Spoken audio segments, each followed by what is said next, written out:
Boa noite a todos. Não, isso não. Cadê o presidente? Primeiro, eu quero dizer, é um grande prazer de estar aqui na região de São José do Rio Preto. Adorei começar essa viagem por São Paulo, aqui pelo interior, pela região do Rio Preto. E essas cidades aqui ao redor lembram muito o interior do Paraná, lá de onde eu venho, do norte do Paraná. Eu sou de Maringá, natural de Maringá. E lá é bem assim, tem uma Maringá meio parecida, né, com o Rio Preto. E tem aquelas cidades que orbitam ali na região, todas muito pujantes, todas bonitas, cada uma ao seu jeito. E é muito parecido. Tanto que o norte do Paraná, na verdade, é colonização paulista. A gente tem muito mais a ver com São Paulo do que propriamente a ver com a região da capital. Então me senti em casa quando vim para cá. Quero agradecer aqui as gentis palavras do Ricardo, vice-prefeito de Granada. Quero também destacar aqui, agradecer o Maurício, Ciesp, que providenciou aqui o local tão gentil para nos apresentar. Quero também agradecer aqui o presidente da OAB, o Henry, pelas palavras, o Renan, pelas gentis palavras e por toda a organização, né, Renan? Desde o início, quando a gente chegou lá no aeroporto, nos acompanhou nos eventos, organizou tudo, e aqui essas palavras de apoio, muito gentil da sua parte. Também agradecer aqui o prefeito Silvio Vaz. Concordo com o senhor, a gente tem que lembrar, né, que a corrupção derrubou impérios seculares, né?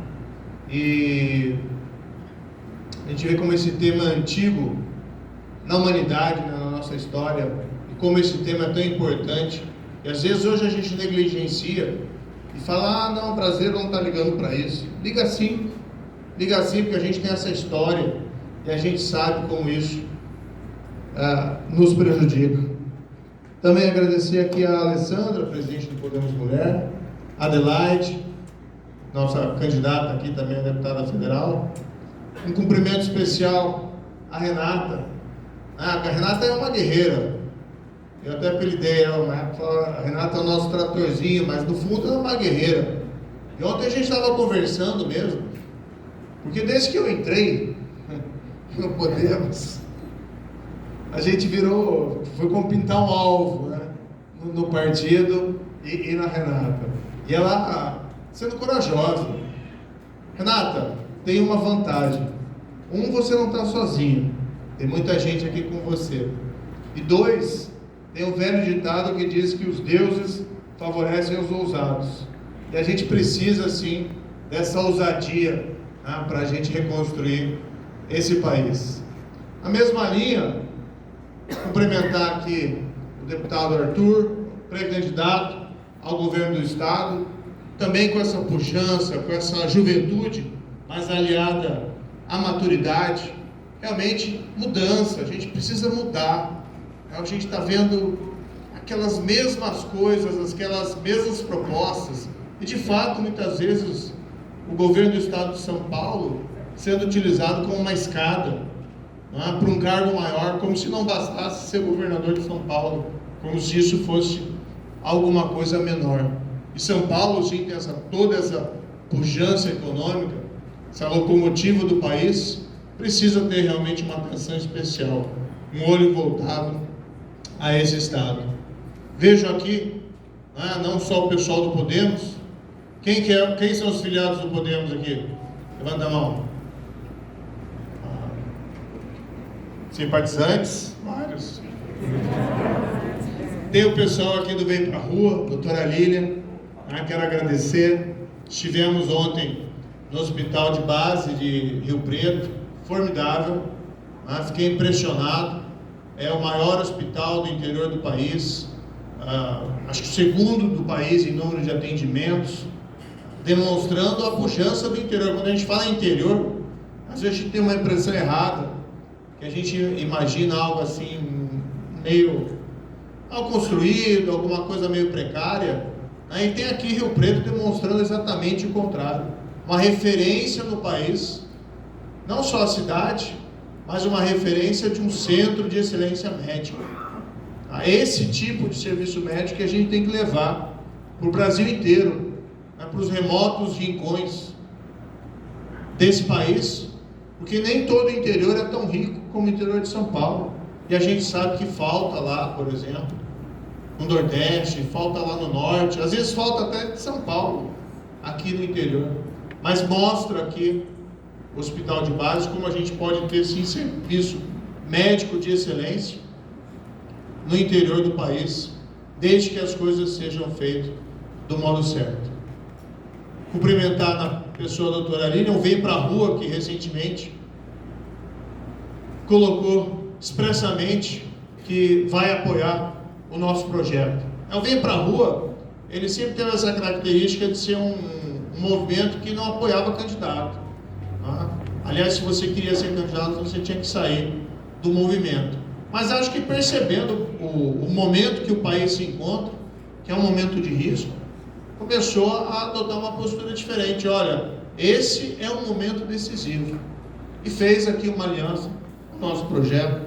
Fico muito honrado de receber esse apoio do Vem Pra Rua. Assim como fico honrado, por receber o apoio do MBL e ainda com o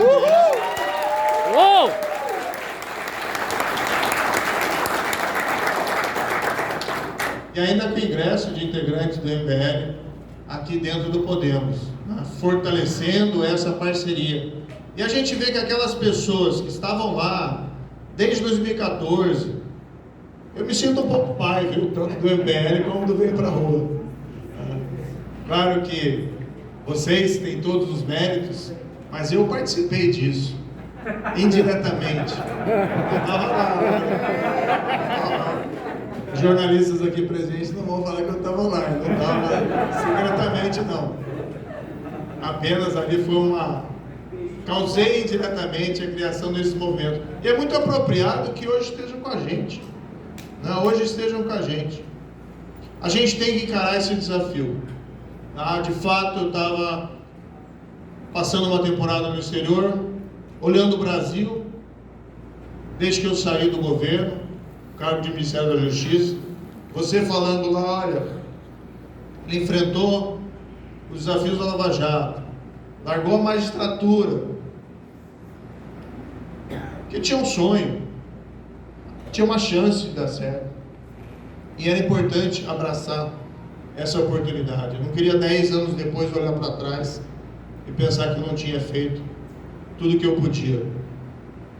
Aí eu larguei o governo também, entrei, mas larguei. Eu acho que isso é um mérito, eu tenho orgulho dessa decisão.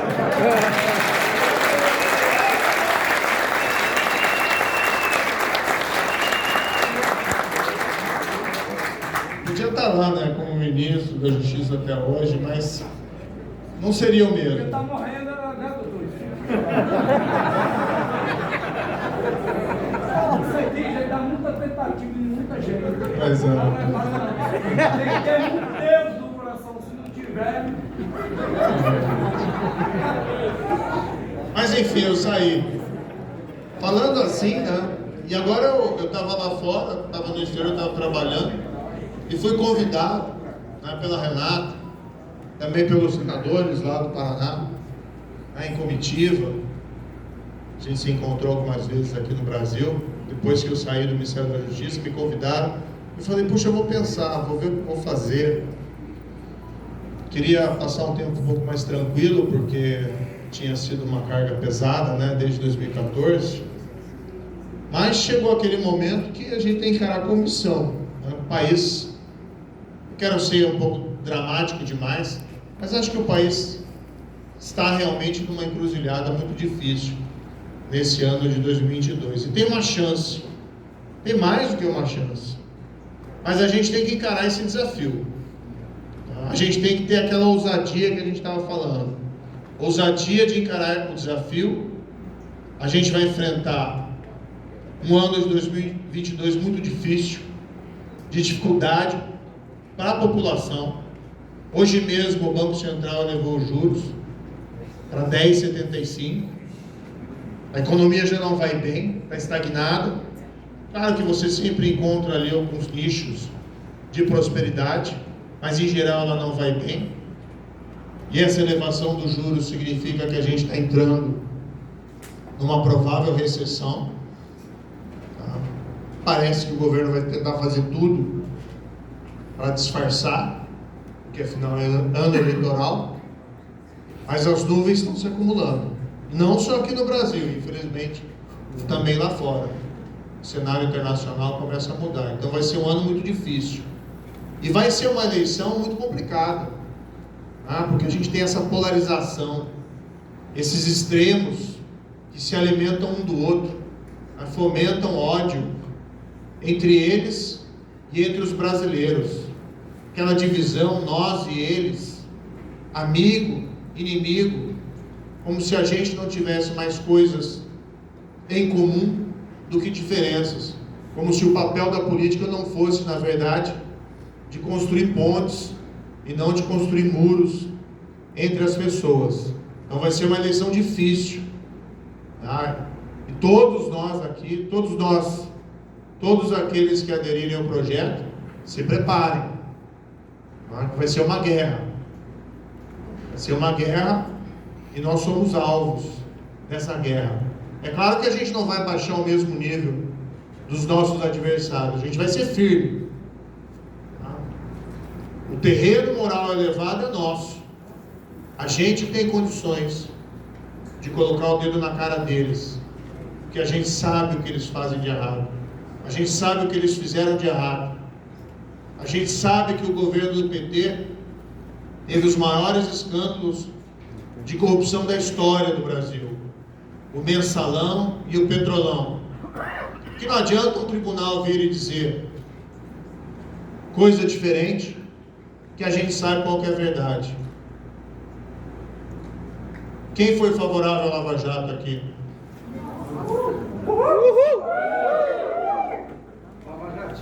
Quem acha que o Lula é inocente? Então o terreno moral é nosso. Só o Gilmar Mendes. O terreno moral é nosso. E a gente tem que levantar essa voz. A gente tem que dizer a verdade. Do outro lado, um presidente que foi eleito em 2018, e muita gente aqui acredita que votou. Eu confesso que votei no Bolsonaro em 2018. Não tinha como votar no Haddad. Não que ele fosse o Bolsonaro o candidato dos sonhos, muito pelo contrário. Mas nem sempre você encontra aquilo que você quer disponível numa eleição, especialmente no segundo turno.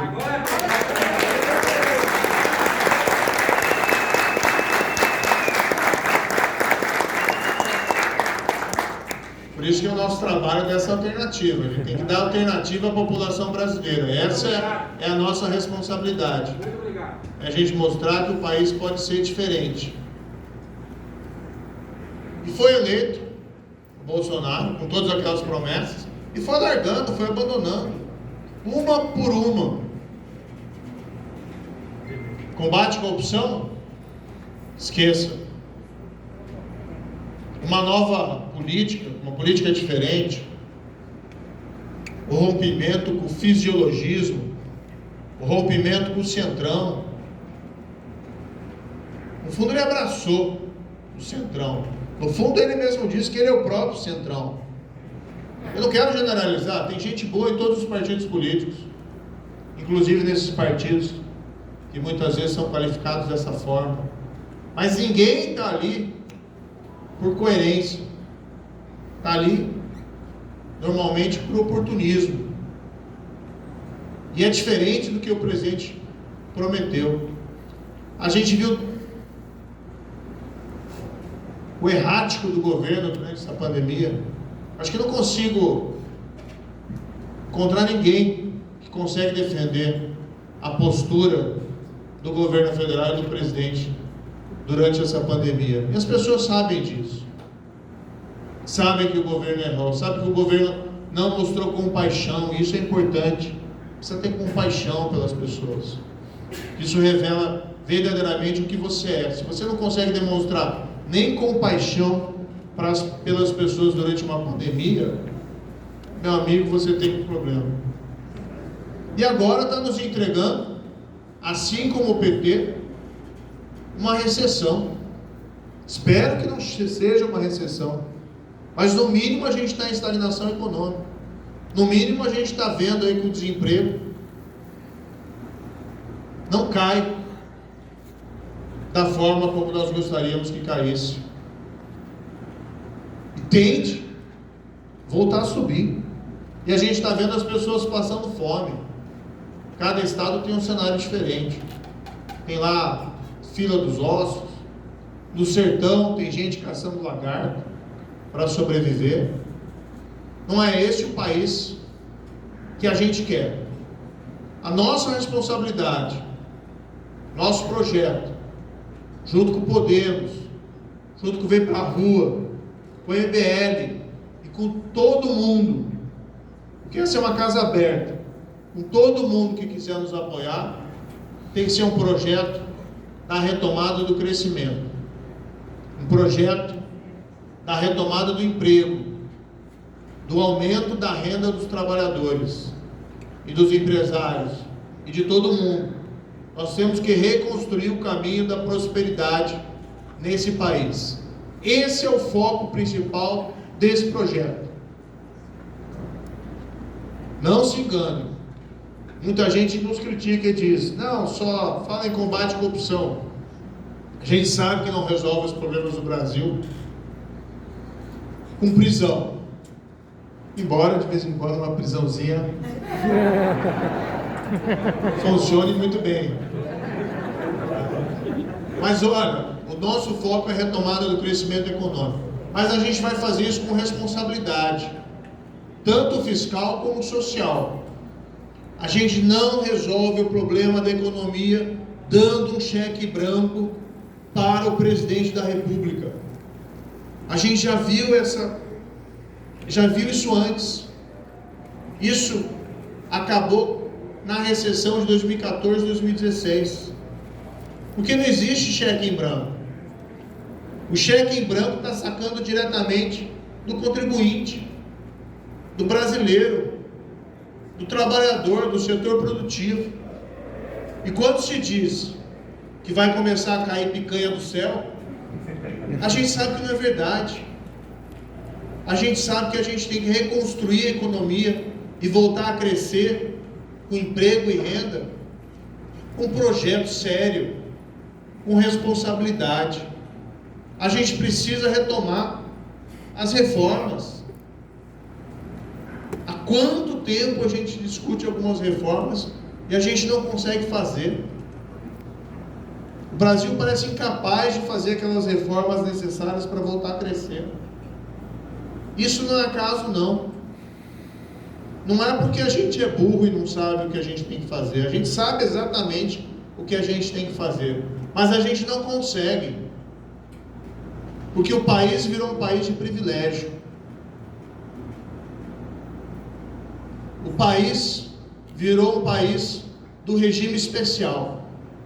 As leis não são muito boas, a gente sabe que tem que mexer nas leis, mas a gente não consegue mexer, e daí o que acontece é que a gente vai abrindo exceção para os grupos que têm poder, para os grupos que têm influência, para os grupos que vão lá com o seu pires na mão no Congresso, no Executivo e até mesmo no Judiciário.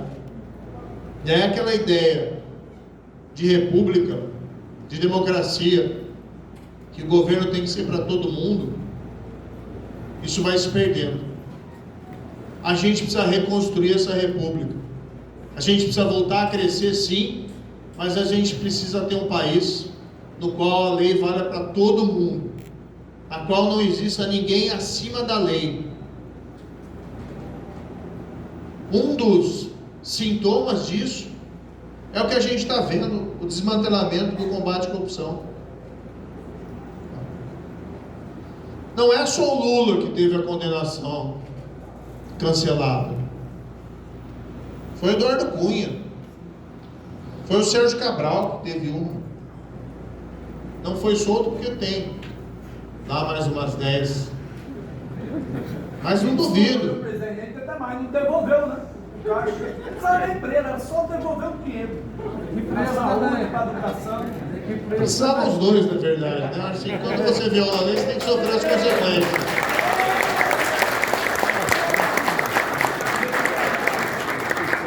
Mas é pior que isso. É pior do que isso. Que não são só aqueles que saíram da cadeia. Hoje você não vê ninguém sendo investigado. Quem está sendo investigado hoje por corrupção? Às vezes pega lá um guarda de trânsito, a grande maioria evidentemente honesta, mas um que se corrompeu e pediu lá um pequeno suborno.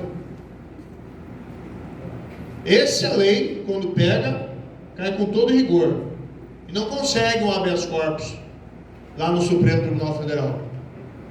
Agora, se é um grande tubarão, se é o grande barão da corrupção, a lei não chega nele mais. É isso que a gente construiu. Ou melhor, é isso que eles construíram nos últimos 4 anos. Desmantelaram o combate à corrupção no país. E se o crescimento econômico depende de muito mais do que combate à corrupção, eu posso assegurar que não existe nenhum país que se desenvolve baseado num sistema de privilégio, baseado na impunidade, baseado numa ideia de que é possível roubar e não sofrer nenhuma consequência. O tamanho do desafio que a gente tem é muito grande, porque não é só voltar a crescer, não é só adotar políticas de erradicação da pobreza, isso também é urgente, a gente precisa fazer isso. Fila do osso é intolerável. Caçar lagarto para sobreviver é intolerável. Mas eu vou dizer também que é intolerável a gente não conseguir fazer as reformas para o país se modernizar, para o país voltar a crescer. Porque a classe política, em boa parte, hoje está voltada para si mesma. Está buscando lá os seus privilégios, esquecendo do bem-estar geral. E é intolerável que hoje a gente não tenha ninguém sendo investigado e punido por crime de corrupção nesse país.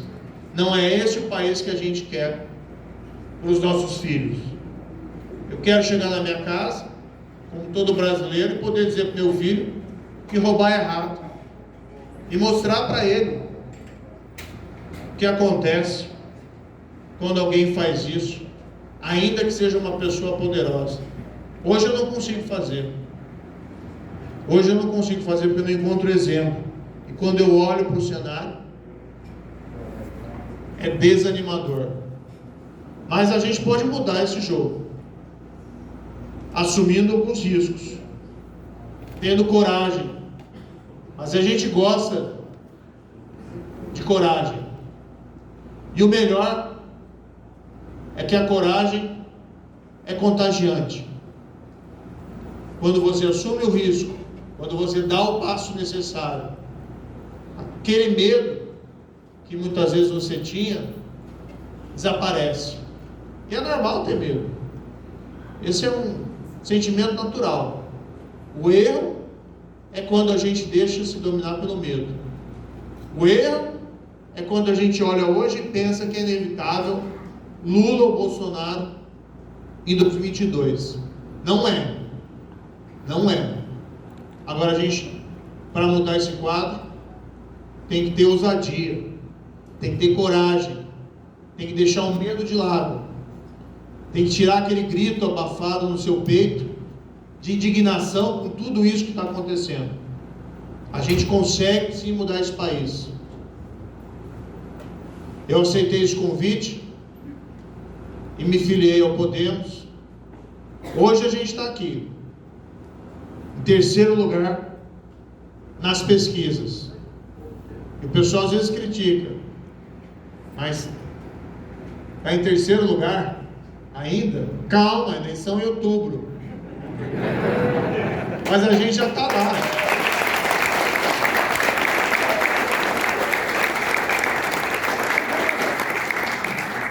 gente já está lá. A gente já está em terceiro. Essa é a nossa resposta.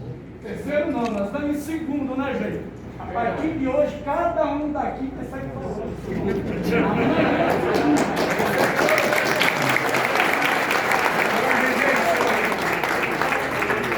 Eu tenho dito, vamos com humildade, mas vamos com confiança crescente. Porque a gente tem uma coisa que acho que é a arma mais poderosa de todas, que é a verdade, que os outros não têm. Eles só conseguem fazer campanha mentindo. Mentindo que não roubaram, mentindo que vão fazer o país voltar a crescer, mentindo dizendo que vai cair picanha do céu. Isso não vai acontecer. A gente tem esse instrumento. Então, a verdade do nosso lado. A gente precisa de vocês.